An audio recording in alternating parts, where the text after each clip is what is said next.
आपल्या न्यायासाठी व हक्कासाठी लढणारा एकमेव news channel top Solapur. News चॅनलला लाईक करा, शेअर करा, सबस्क्राईब करा। मागील 10 वर्षात जीवनावश्यक वस्तूंचे दर वाढले, मात्र उत्पन्न मर्यादा तशीच असल्याने बहुतांश लाभार्थी आर्थिक निकषात येत नसल्याने अन्नधान्यापासून वंचित राहत आहेत।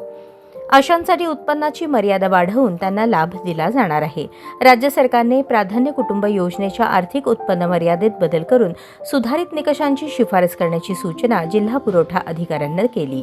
याबाबत पुरवठा अधिकाऱ्यांनी जिल्ह्यातील सर्व तहसीलदारांना कार्यक्षेत्रातील सामाजिक व आर्थिक बाबींचा अभ्यास करून अभिप्राय सादर करण्यास सांगितले आहे।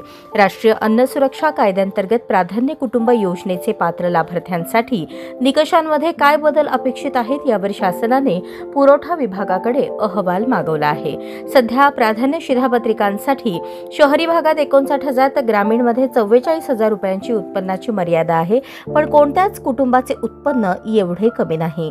त्यामुळे अनेक कुटुंबे निकषात बसत नाहीत। आर्थिक निकषात बदल केल्याने नवीन लाभार्थ्यांचा प्राधान्य कुटुंब योजनेत समावेश होणार आहे। पुरवठा विभागाकडे नवीन लाभार्थ्यांचा प्राधान्य कुटुंब योजनेत समावेश करण्यासाठी नागरिकांकडून अर्ज केले जातात, परंतु निकषात न बसल्याने अनेकांचा अर्ज बाद होतो। या पार्श्वभूमीवर जिल्हा पुरवठा विभागाला तहसीलदारांकडून अभिप्राय मागवण्याची सूचना केली आहे।